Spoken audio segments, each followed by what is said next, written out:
السلام عليكم ورحمة الله تعالى وبركاته. أخباركم؟ لاباس عليكم؟ كنتمنى يا ربي أنكم تكونوا دائما بخير وعلى خير، وتكونوا يا ربي دائما في أفضل الصحة وفي أفضل الأحوال.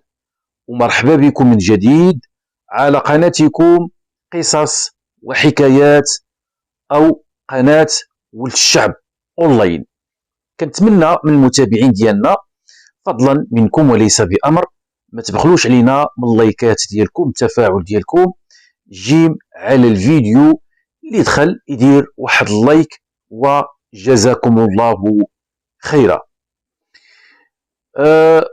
غادي نتكلموا على القضية ديال سندس، وشنا هي آخر المستجدات وتطورات بخصوص هذه القضية. كيف ما شفنا البارح متابعي الكرام، تم تشييع الجنازة ديال سندس في واحد الجو مهيب بحضور العائلة ديال سندس، بطبيعة الحال الأب ديالها، الجد ديالها. وهذا الشيء هذا من بعد ما دار سندس التشريح الثلاثي. وما معنى التشريح الثلاثي؟ وهو واحد اللجنة طبية كتكون من ثلاثة ديال الأطباء مختصين في الطب الشرعي. والتشريح الثلاثي متابعي الكرام دار لها بمدينة طنجة باش يشوفوا شنو هي الأسباب الحقيقية وراء الوفاة ديال سندس. واش جريمة ديال القتل، أو على أن البنت يعني تختطفت البنت وناضوا الجنات قتلوا البنت وبعد ذلك لاحوها في الواد، أم هناك حادث عرضي البنت طاحت في الواد. وهذا الشيء هذا شرنا ليه متابعي الكرام فيما قبل. قلنا باللي التشريح هو اللي غادي يعطي أو اللي غادي يفك هذا الجدل اللي واقع في داخل المغرب بخصوص القضية ديال سندس، مع العلم على أن العديد من المغاربة كلهم كيقولوا باللي سندس تم الاختطاف ديالها، تم الاختطاف ديالها وتم التقتيل ديالها ولاحوها في الواد.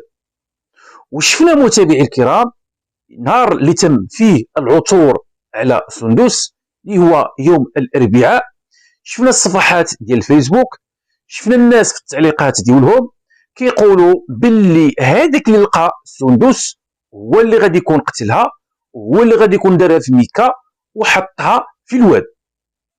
وكاين اللي قال اكثر من ذلك، هادوك الثمانيه اللي شدوا السيلفي وتصوروا مع سندس هادوك هما القتله الحقيقيين.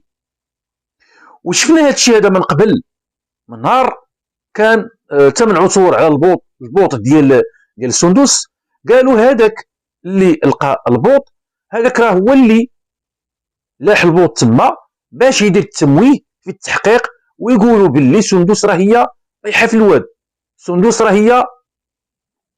هي محتاجزها، خصكم تبحثوا مع هذاك. البارح خرج التقرير ديال الطبيب الشرعي وحسم في السبب ديال الوفاة ديالها. وهكذا تقرير ديال الطبيب الشرعي متابعي الكرام كاين فيه هذا اللغط اللي كان واقع وهذه الاشاعات اللي كانت منتشره بشكل كبير. كاين اللي كان كيقول باللي وشفنا هذا الشيء هذا في فيديوهات، وشفنا هذا الشيء هذا في تدوينات، وشفنا هذا الشيء هذا كذلك يعني الناس كتخرج وكتهضر. كاين اللي كيقول باللي الجده هي مولاة الفعله، وكاين اللي كيقول لا الجد.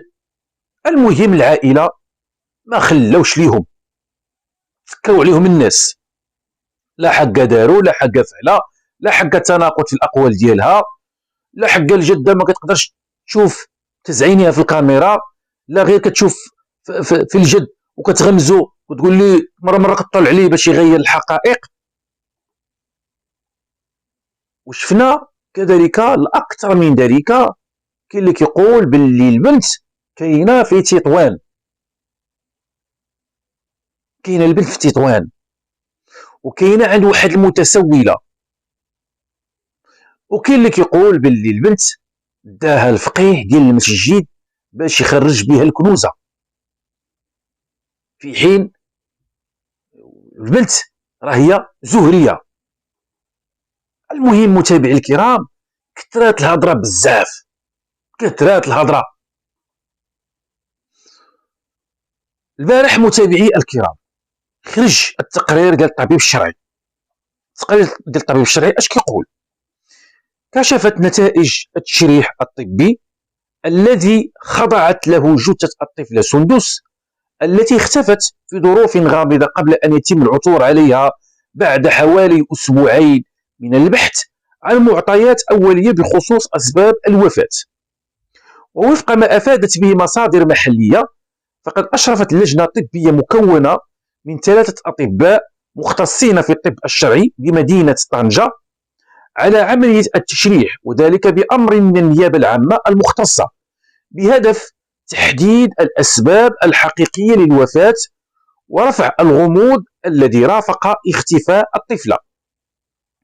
وأظهرت نتائج التشريح أن الطفلة كانت تحمل ضربة على المستوى الرأس يرجح أنها ناتجة عن سقوطها العرضي، في حين خلص التقرير الطبي إلى أن سبب الوفاة يعود أساسا إلى الغرق. هادشي اللي كاين. غادي يبقى يقول لكم شي واحد شي هضره ويبقى يزيد من هنا يزيد من هنا، هادشي هذا كله كذب. ومن وراء الخروج ديال التقرير ديال الطبيب الشرعي خرجوا عاوتاني شي اشاعات وكاتبين عناوين: اعتقال قاتل سندس. بالله عليكم، دابا النيابه العامه حسمت في هذا الامر، ولجنه مكونه من 3 أطباء مختصين في الطب الشرعي كيقول لك اسيدي البنت راه غارقه شبعانه ما شاربه الماء، والناس اللي جبدوا الجثه ديال سندس لقاو الكوش ديالها عامره بالماء، لقاو منفوخه، شحال هي مسكينه طيحه في الواد وكانت في القاع ديال الواد. والظروف باش تقلب في الواد راه ماشي الظروف باش تقلب في البحر، الظروف ديال الواد راه كتكون الواد مخربق، كيكون الطين، كيكون الغيز، خصوصا ملي كتكون صبات الشتا كيكون شويه صعيب باش تجبد الجثه من الواد. وهادو مازال باقيين كيقولوا راه اعتقال قاتل سندس. باغي هنا حتى يرونوا الراي العام، حتى الراي العام كيترون. على هنا كيولي التشكيك في التشريح، وحاشا لله ولا حول ولا قوه الا بالله العلي العظيم. بحال هما كيقولك لا راه ماشي الغرق، لا راه كاين قاتل، راه كاين قاتل، راه هو اللي قتل البنت، راه هو اللي لاحى في الواد. وهذا الشيء هذا كله لا اساس له من الصحه. المعلومه متابعي الكرام، وهذا الشيء هذا اشرت له من قبل في العديد من الفيديوهات، المعلومه كتخدى يا اما من عند العائله اللي عايشين مع الضحيه هما اللي كيكون عندهم المستجدات والمعلومات، ويا اما من عند السلطات الامنيه المختصه اللي كتباشر العمليات ديال البحث والتحقيق في قضيه ما، وكيكون هذا الشيء هذا تحت اشراف النيابه العامه. المعلومه كتخدم من هنا مع السلطات المختصه اللي كتكون باشر التحقيق في قضيه ما. اما غادي يجي شي واحد يقول لكم شي حاجه راه ما كاين والو، ما كاين لا اعتقال قاتل سندس ولا هم يحزنون. البنت ماتت غرقا، طاحت في الواد، البنت ماتت في الواد. ومازال التشريح طبي، كاين ناس بزاف مازال كيتسائلوا غادي يسولوا فين وصلت القضيه ديال يونس العلاوي ديال مدينه او ديال زاكوره. باقي ما كاين حتى شي جديد. الجديد اللي كاين انه دار ليه حتى هو التشريح الطبي بمدينه مراكش، تشريح ثلاثي، والبارح حتى هو تدفن العائله ديالو وراو الجثمان ديالو دفنوه في واحد الجنازه مهيبه. وشوفوا سبحان الله العظيم، تدفنات سندس وتدفن يونس في نفس الوقت او في نفس النهار وفي واحد الوقت متقارب من وراء صلاه الجمعه. شوفوا سبحان الله العظيم، هاد الوليدات هادو بجوجهم والله ياخذ الحق في هادوك اللي تكرفصوا على يونس وداروا فيه ديك الحاله مسكين. الله ياخذ فيهم الحق، وحقه ان شاء الله غادي يبان. ولا حول ولا قوه الا بالله العلي العظيم. المهم متابعي الكرام، كانت هذه اخر المستجدات بخصوص القضيه ديال يونس. ما كاين لا اعتقال قاتل يونس، ما كاين لا اعتقالات، ما كاين والو، حتى حاجه ما كاينه. اللي كاين ان السبب ديال الوفاه ديال سندس وهو الغرق، وهذا الشيء هذا هو اللي كشفت عليه ايضا حتى او اللي كشف عليه التشريح الطبي. كان هذا هو الفيديو ديالنا، ولبن شي جديد خصوصا في القضيه ديال يونس العلاوي، لان القضيه ديالو بقى ما بيناش، بقى غامضه، وحتى التشريح الطبي مازال ما خرجش. الا بان شي جديد غادي نوافيكم به باذن الله. تهلاو في راسكم، والسلام عليكم ورحمه الله تعالى وبركاته.